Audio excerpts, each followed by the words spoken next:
107.3 The Eagle. Good afternoon. No, is it morning or midday? Ethan, it's Roger. Roger, how are you, my friend? It's actually noon straight up, so you can be either one. Okay. Well, it's afternoon then. It's afternoon. I'll take that. It is technically afternoon. I think it's like 12:01 now, so it totally counts. It's afternoon. Okay. How you doing? I'm great, my friend. How are you, buddy?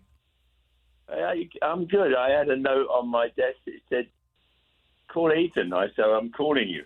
How you doing, Ethan? I'm fantastic. I was waiting to talk to you because I got a bunch of questions for you, and you've been fire away. All right, my friend. Well, let's start with the name. I read an internet rumor that you guys went with Foghat because, especially with your jaunty English accents, it sounds more like you're saying F that and getting away with that. Is that a true story?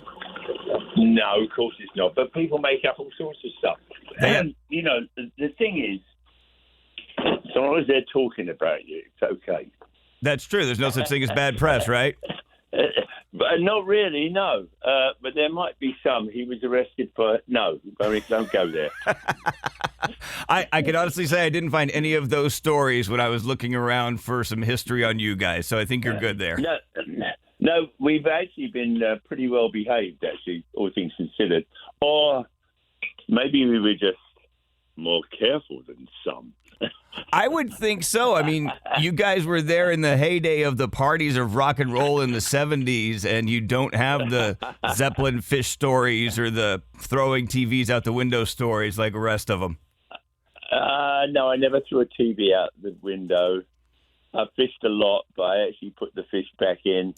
And we did party furiously. But hey, we were having the time of our life. In fact, I still do. I'm having one of the best times I've ever had. I love playing with this band. The new album's doing great. We're playing all over the country. We're hoping to go to Europe at the end of this year. Life is good. We've been in the top 10 of the Billboard Blues charts for 20 weeks now? Wow. That's what I said. Wow. We never had a number one before. We were number one 2 or 3 times. So it was, yes. Hey, you know what the truth is, Ethan? You stick around long enough and people go, what, he's still here? There's a positive side to that, too, is all your biggest fans are like, oh, they're coming back? They're still around? Hell yeah. Yeah. I'm one of those fortunate few in this world that gets to earn a living at doing something I really love doing. And this band I play in, they're fantastic guys. Brian Bassett's been with us. He's our lead and slide guitar player. He's been with us 28 years. He's also our producer and engineer for our studio. Rodney O'Quinn, our bass player, we stole him from Pat Travers' band. Thank you, Pat. Yeah. And Scott Holt, our lead singer and lead guitar player, he's been with us. Well, this is his 3rd year, but we've actually I've been playing with Scott since 2014. He helped us out doing some recording in our last couple of studio albums. We also made an album together called, what's it called? You've done so many. No, The Agitators. Yeah, which is basically Foghat anyway. Making music is it's fun. That's the reason I got into sort of playing music. I love playing and recording music. It's fun, banging drums and like drum solos occasionally when the amps break down. But my real joy is actually playing in the band, sitting in the pocket and rock it. Is that the best time for the drum solo, is when somebody's amp is jacking up? Yeah, that's what you do, yeah. They turn around and go, hey, Rog, make some noise, would you? Okay. Speaking of Brian Bassett, you guys grabbed him from Wild Cherry. Do you white boys sometimes play that funky music? Yeah, we do. We do it as our usually do it as our first encore. Then we play Slow Ride. So everybody's up and dancing by then. Nice. That came out around the same time as Slow Ride, which is kind of interesting, and the fans love it. And Brian was the lead guitar player in the band, so we have every right to play that, and it's a fun song. Hey, isn't fun the best thing to have? Now, where was that quote from? Oh, isn't fun? Wow. Oh, I think you're stumping me. I know the quote, but I can't remember. It's from the Arthur. Arthur. Oh, yeah, Roger. Dudley Moore. Dudley Moore. Isn't fun the best thing to have? And with your accent, you sound just like him. I love it. Yeah, Dudley Moore was absolutely brilliant. A fantastic piano player as well. Yeah, and hilarious. When I was growing up in London, he had a gig in central London at a jazz club. I never got to see him there because I wasn't allowed in. I was 15 or 16 years old. But Dudley Moore was a great musician and an absolute riot as a comedian. It was a sad day when we lost him. Yeah, it was. Why do we keep losing the funny ones? I guess when you're funny and you really go at it like that your whole life, sometimes it just kind of it can sap a little bit more out of you than the average person, I would think. Yeah, I've read about that. Robin Williams. Yep. Absolutely fantastic person. I like George Carlin, though, actually. Oh, huge Carlin fan. George Carlin sort of does everything. There's a pot, he's got his stick in it, and he's stirring it up. White people shouldn't be able to play the blues. That was another one. I said, hold on a second. Hold on a second. But that was one of his quotes. George Carlin was an absolute riot. He changed a lot of people's attitude about what's funny and what's not. Because he's funny, because he goes right to the point, sticks his finger right in it and says, this is funny, for people not to laugh. Yeah. Yeah, and if you're not laughing and you don't think it's funny, that's your fault. Yeah, that's right. Now, George Carlin was an absolute genius. Yeah, let's talk about our new record. Yeah, let's do it. Sonic Mojo, out November 10th. You've already got a couple of singles off of that one. Smile on the inside, a beauty to see. Tells it like it is. She keeps a mystery. She's got it all. She's dragging me in. She's a little bit of everything.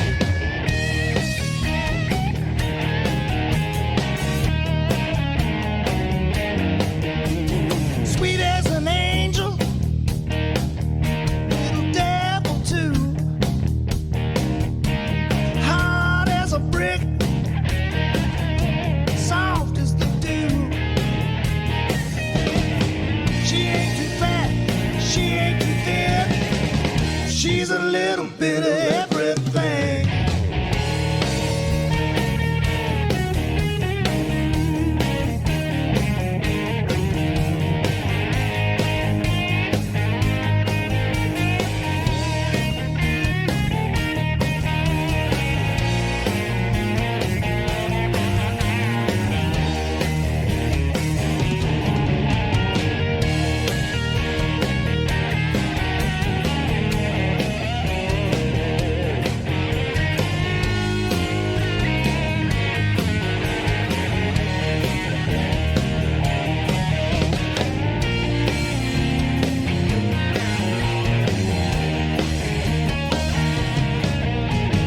With the rich crowd at a high-class bash, in the corner bar,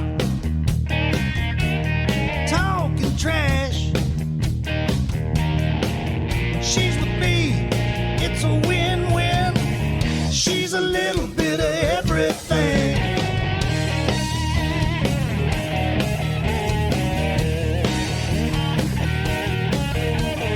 Pearls and diamonds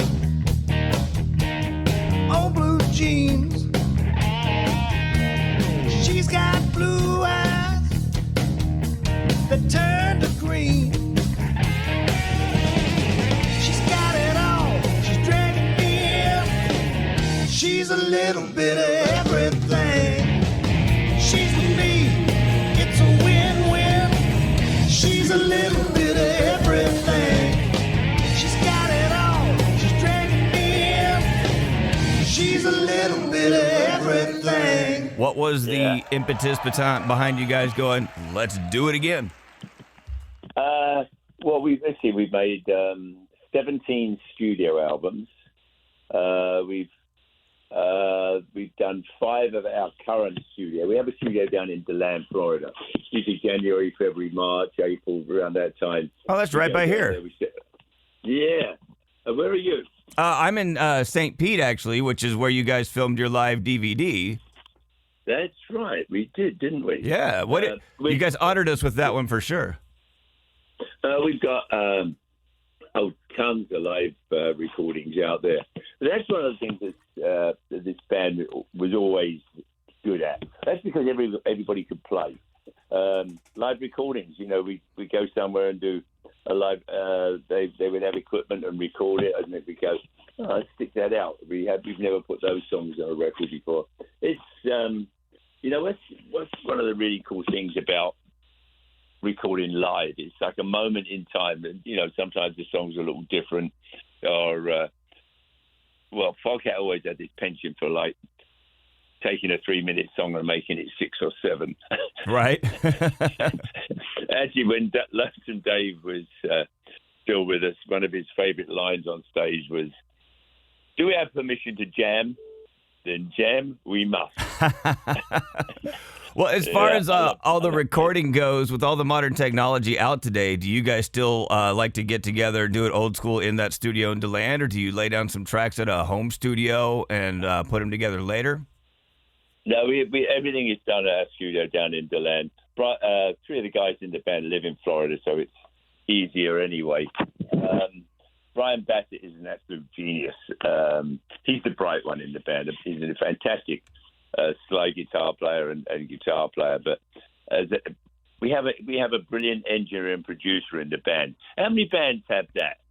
Very few, So,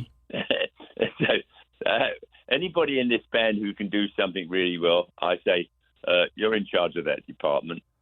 Just multitasking them all, right? Everybody has 2 jobs in this band. So we do, in fact, have my drum tech is also our percussionist now on stage. Everybody has to have 2 jobs. So what's my other job? I don't want to talk about that. I can't talk about that on the air. You can talk about anything because I can always put a bunch of bleeps in later if we need to, but that's totally up to you. Okay. And maybe you should play some Foghat songs. It's off the new album. I was Driving On is one of my favorites. It's 2 a.m., long way to go. It's dark all over, the moon's starting to glow. Gotta stay awake, no matter what I do. Wanna see my girl when the night is through. I'm driving on, and I gotta be strong, and it won't be long. I'm driving on.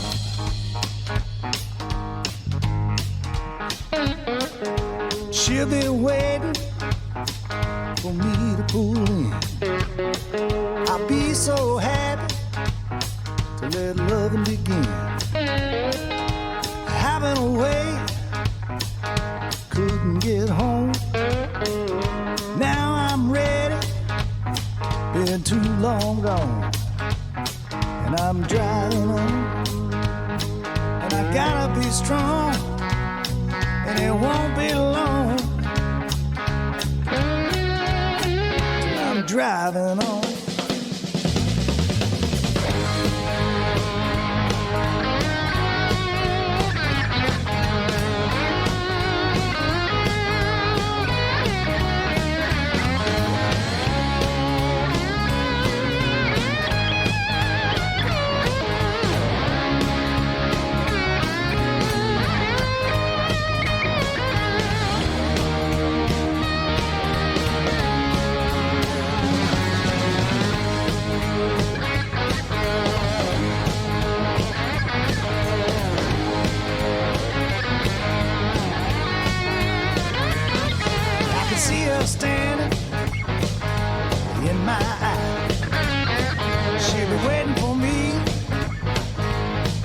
on by. Time is moving, it's getting late. I'm speeding up, no, I can't wait. I'm driving on, and I gotta be strong. And it won't be long till I'm driving on. I'm driving on, and I gotta be strong. And it won't be long.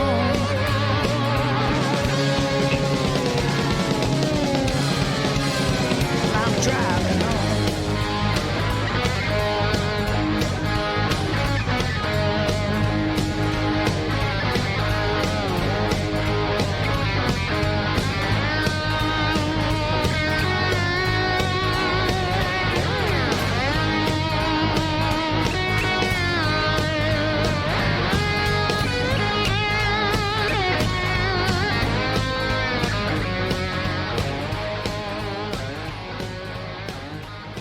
That was co-written with Kim Simmons. In fact, Kim co-wrote 3 songs on this album with us. Kim played on our previous studio album called Under the Influence. I invited him down. He played on like 4 songs. As did Scott Holt, played on 4 or 5 songs. And after we finished the album, when we were sitting down listening to some of the mixes, Kim said to me, Roger, I'd really like to write some songs for Foghat. And I said, that would be great as long as you're playing on them. Unfortunately, yeah, right. Want to get the best. Unfortunately, Kim passed away last December, a year ago. And but during the COVID nightmare, he sent me 4 basic tracks, and we got our grubby little fingers on them. And I think Kim would have been pleased with them. Yeah, I miss Kim. He was. We stayed friends we reconnected after I left Savoy Brown in 71.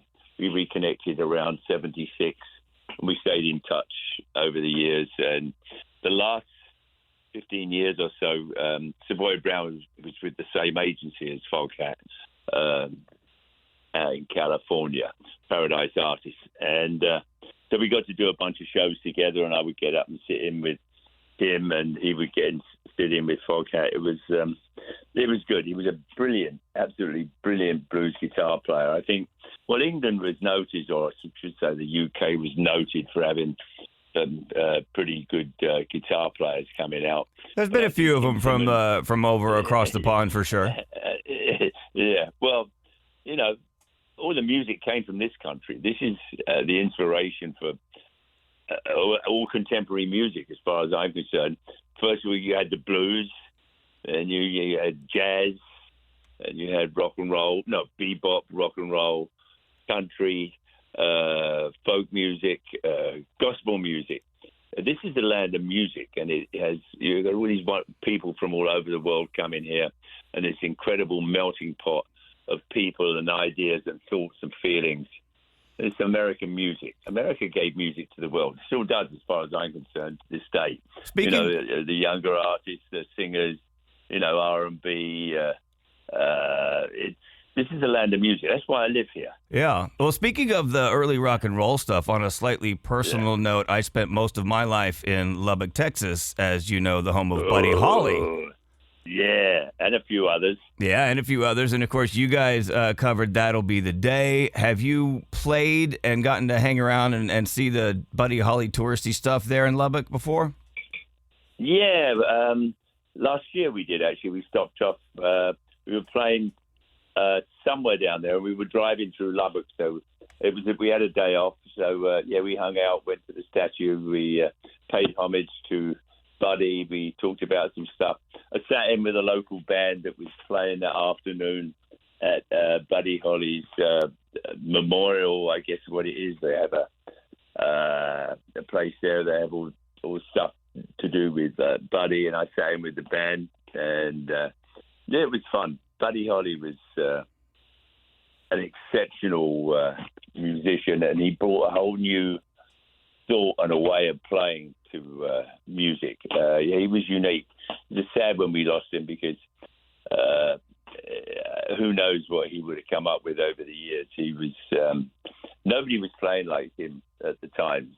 He was like unique, and I think that's one of the difficult things, for artists and musicians, like to come to be original. There's so many great musicians out there, and the ones that get through, they have something special. They find a little niche that is theirs, and then they hammer it, and people go, "Whoa, that's nice." Yeah, I know, and a lot of people don't realize Buddy Holly changed the way a lot of people play guitar because he started doing a much faster chord strumming by playing at the elbow instead of just using his wrist. And people were like, Right. "Holy cow!" And he put a microphone right up against where his pick was hitting the strings to get that string hit sound that he would layer in too. So those are both Buddy Holly inventions, apparently. Yeah, I wasn't aware of that. Thank you. I've learned something new today. Hey, stick around long enough and you'll learn something, right? Exactly. I didn't know that. There again, I'm not a guitar player, though I can play piano of slow blues in the key of C. Not very well, mind you, but but in my house when I was growing up in southwest London, there was always music played ever since I was a kid. My father played piano, and my older brother Colin started playing piano as well. He's 4 years older than me, so I got to listen. I grew up listening to like early Elvis Presley, on the Sun record label, Johnny Cash, who I'm a huge fan of, and of course Jerry Lee Lewis. That was the start of my journey. Actually, my dad took me to see Jerry Lee Lewis when I was about 12 years old, and my mother said it addled his brain. He was never the same after that. I think a lot of people were never the same after seeing Jerry Lee Lewis. Yeah, he was something else. He really was. Let's go back to the heyday of the Furious 70s real quick, because the recording and touring schedule seems like it was just a lot harder back in the day. I mean, you guys put out 8 albums in 6 years, 2 of them in 74 alone, and Full for the City in 75. Was it chemically influenced, or was it just? Well, I'm sure there were times, when we were tired on the road, but when the band was playing live on stage, no, I played with a couple of hangovers, and that's not much fun. But when it came to playing, no, that was really enough. But yeah, there was a lot of actually the chemicals back then were much better than they are today. That's why I don't do them anymore. No, you read stories about kids today dying from this shit. It's horrible. Back then, you would just like go on some long, strange trips. I know. I feel like I grew up in the wrong decade of the 80s. All the good stuff was just a few years before in the 70s. Yeah. No, I mean, in the late 60s and 70s, it was good stuff, but don't do the brown ashes. No, I never did that. But, like taking trips and stuff, that was fun, but always did it like when we were off, and usually in an afternoon, you had a day to enjoy it. But no, today, people die from the shit they're dishing out there now. What's wrong with these fucking drug dealers killing people? I know, you're ruining your own customer base, right? Yeah, that's terrible, yeah. Well, you got the new album Sonic Mojo. It's out. There's 3 singles already out. Driving On, which you mentioned. She's a little bit of everything, and I Don't Appreciate You. I don't appreciate you. I don't appreciate you very much. I don't appreciate your self-entitled attitude, and I don't appreciate you. I don't appreciate your talk.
crawling, the very sound of your voice, and I hear myself start groaning. I don't appreciate you.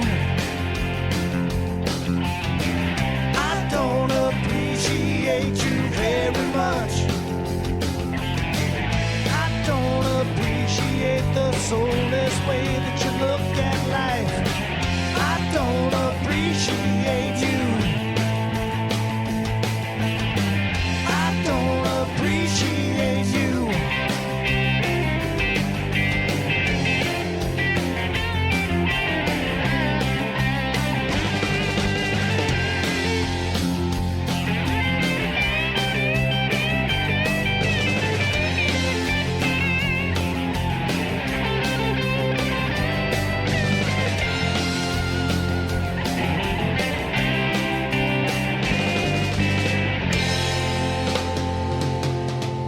Are you guys going to start up a tour cycle, or are you already on one?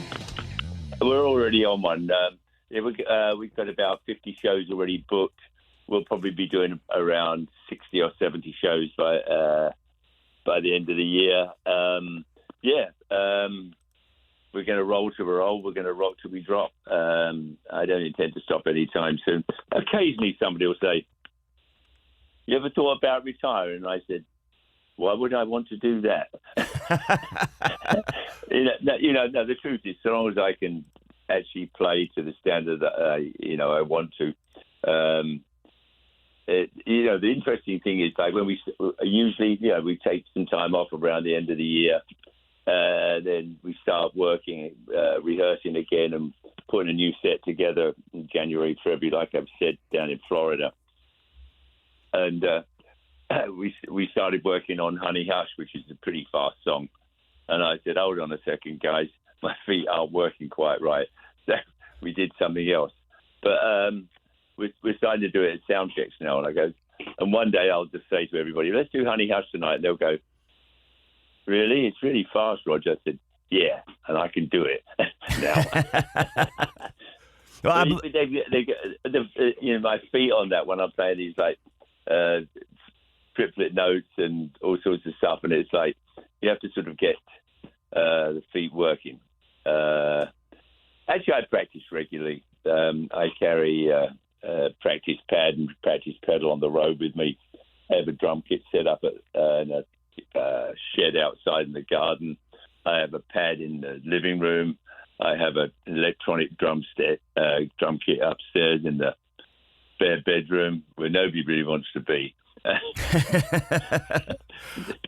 Sticks all over the house. I'm looking at your tour schedule right now on your website, foghat.com. You've got a date this month, the 26th in Odessa, which is just a couple hours south of Lubbock, in case you guys wanted to make a side trip. And then you'll be here in Clearwater June 7th. So I'd love to come hang out with you backstage and see you guys live, obviously, and have a good time with Foghat live on stage in June. You should do.